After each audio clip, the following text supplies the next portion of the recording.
나는 전능하신 아버지 하나님 천지의 창조주를 믿습니다. 나는 그의 유일하신 아들 우리 주 예수 그리스도를 믿습니다. 그는 성령으로 잉태되어 동정녀 마리아에게서 나시고 본디오 빌라도에게 고난을 받아 십자가에 못 박혀 죽으시고 장사된 지 사흘 만에 죽은 자 가운데서 다시 살아나셨으며 하늘에 오르시어 전능하신 아버지 하나님 우편에 앉아 계시다가 거기로부터 살아있는 자와 죽은 자를 심판하러 오십니다. 나는 성령을 믿으며 거룩한 공교회와 성도의 교제와 죄를 용서받는 것과 몸의 부활과 영생을 믿습니다. 아멘. 2021년 9월 1일 오늘을 여는 말씀 본문은 고린도후서 13장 1절에서 4절까지입니다. 제 성경으로는 신약 300쪽입니다. 고린도후서 13장 1절에서 4절까지의 말씀을 다 같이 합독하시겠습니다. 내가 이제 세 번째 너희에게 가리니 두세 증인의 입으로 말마다 확정하리라. 내가 이미 말하였거니와 지금 떠나 있으나 두 번째 대면하였을 때와 같이 전에 죄 지은 자들과 그 남은 모든 사람에게 미리 말하노니 내가 다시 가면 용서하지 아니하리라. 이는 그리스도께서 내 안에서 말씀하시는 증거를 너희가 구함이니 그는 너희에게 대하여 약하지 않고 도리어 너희 안에서 강하시느니라. 그리스도께서 약하심으로 십자가에 못 박히셨으나 하나님의 능력으로 살아계시니 우리도 그 안에서 약하나 너희에게 대하여 하나님의 능력으로 그와 함께 살리라. 아멘. 오늘의 여는 말씀으로 함께하는 성도님들 모두를 환영합니다. 바울은 이제 고린도 교회를 향한 세 번째 방문을 앞두고 있습니다. 첫 번째 방문 때에는 고린도 교회를 개척하였고 두 번째 방문했을 때는 고린도 교회 내의 여러 부도덕한 문제들과 함께 자신의 사독성을 성도들로부터 의심받아야만 했습니다. 자신을 향해 좋지 않은 태도를 보였던 고린도 성도들을 곧 만나게 될 바울 사도의 마음은 어땠을까요? 조심스럽고 부담되는 마음이었을까요? 바울은 고린도후서 12장 20절, 21절에서 이렇게 말합니다. 직역 성경입니다. 참으로 내가 두려워하는 것은 내가 가서 여러분을 만나게 될 때 혹시 여러분이 내 기대에 어긋나지 않을까, 또 내가 여러분의 기대에 어긋나지 않을까 하는 것입니다. 혹시 분쟁, 시기, 분노, 경쟁, 욕설, 비방, 교만, 소동이 있지는 않을까 두려워합니다. 내가 다시 갈 때 내가 두려워하는 것은 나의 하나님께서 여러분 앞에서 나를 낮추시고 또 전에 죄를 지었으나 자기들이 행하였던 그 부정과 음행과 방탕으로부터 회개하지 않은 많은 사람 때문에 내가 애통해 하지는 않을까 하는 것입니다. 바울은 자신이 기대하는 대로 고린도 교회가 되어 있지 않을 것을 보게 될까 두려워합니다. 다툼과 시기, 분냄과 당짓는 것, 비방과 수군거림, 거만함과 혼란 등을 보지 않을까 하여 염려합니다. 하지만 바울은 두려움 속에서도 고린도 교인들을 만날 준비를 해나가며 그들의 질문에 이렇게 대답합니다. 오늘 본문 1절 말씀입니다. 내가 이제 세 번째 너희에게 가리니 두세 증인의 입으로 말마다 확정하리라.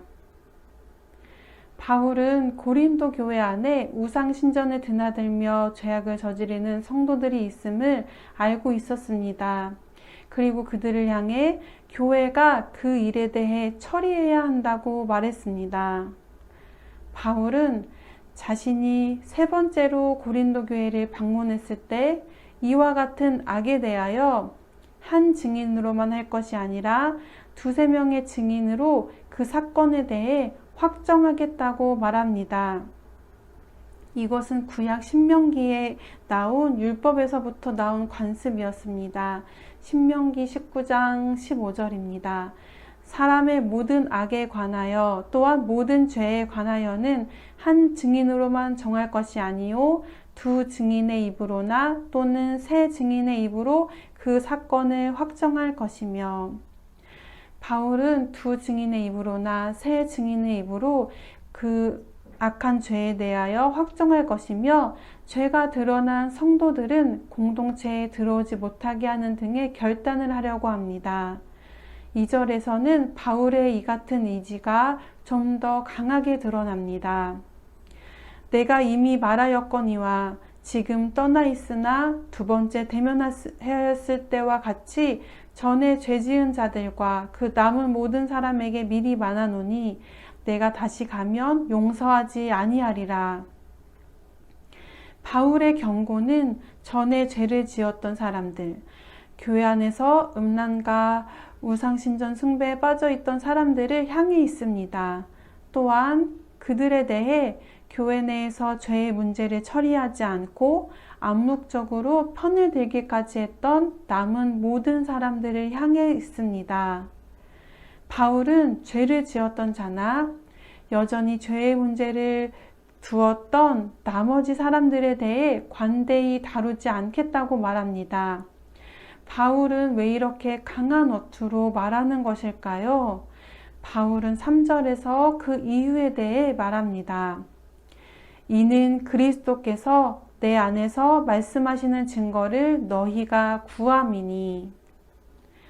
바울은 교회 내에 죄악을 저지르는 자들에 대해 세게 말하는 이유에 대해서 너희가 나에게 그리스도께서 내 안에 말씀하시는 증거를 구했기 때문이라고 합니다.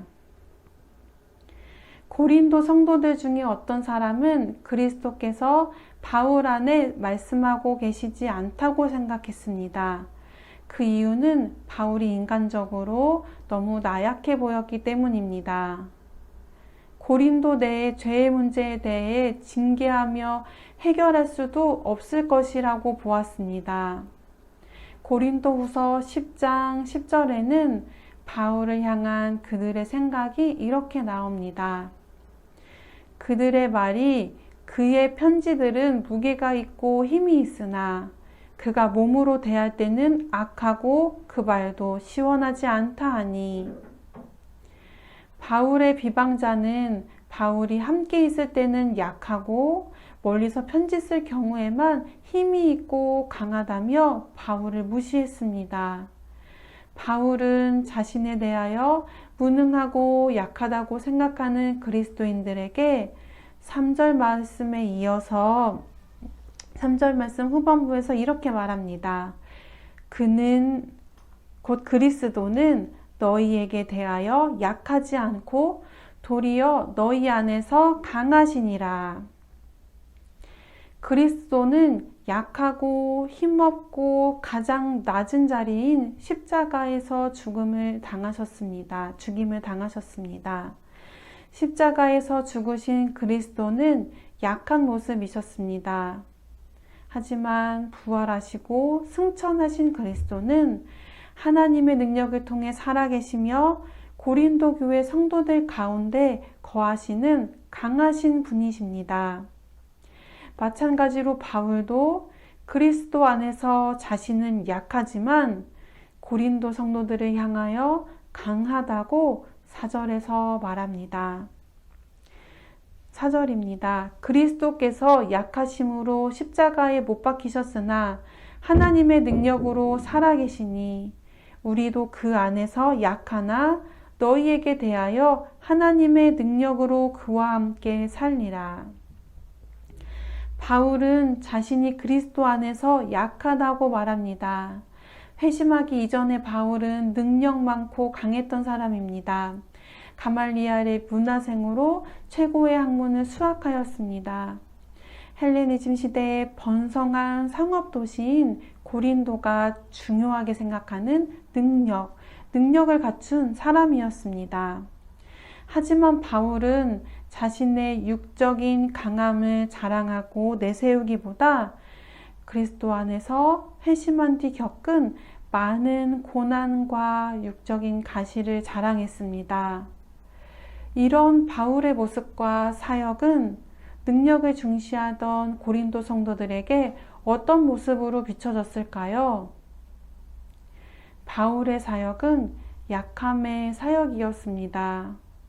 그러나 그리스도께서 하나님의 능력으로 살아계신 것처럼 바울의 약함 가운데 하나님의 능력이 머무는 강한 사역이었습니다. 바울은 하나님께서 바울에게 말씀하셨느냐는 성도들의 질문에 이렇게 대답합니다. 나의 약한 모습을 봐라. 하나님께서 약한 나와 능력으로 함께 하신다. 그리스도가 십자가 위에서 약하셨으나 하나님의 능력으로 부활하시고 너희 고린도 교회 성도들에게 역사하고 계시듯 겉으로 드러나는 나의 모습은 약함이나 하나님의 능력으로 나는 그리스도와 함께 한다라고 대답합니다. 오늘 함께 나눈 말씀을 기억하시며 이렇게 기도하면 좋겠습니다. 예수님은 하나님의 능력과 강함을 드러내시기 위해 스스로 낮아지시며 약한 모습으로 계셨습니다.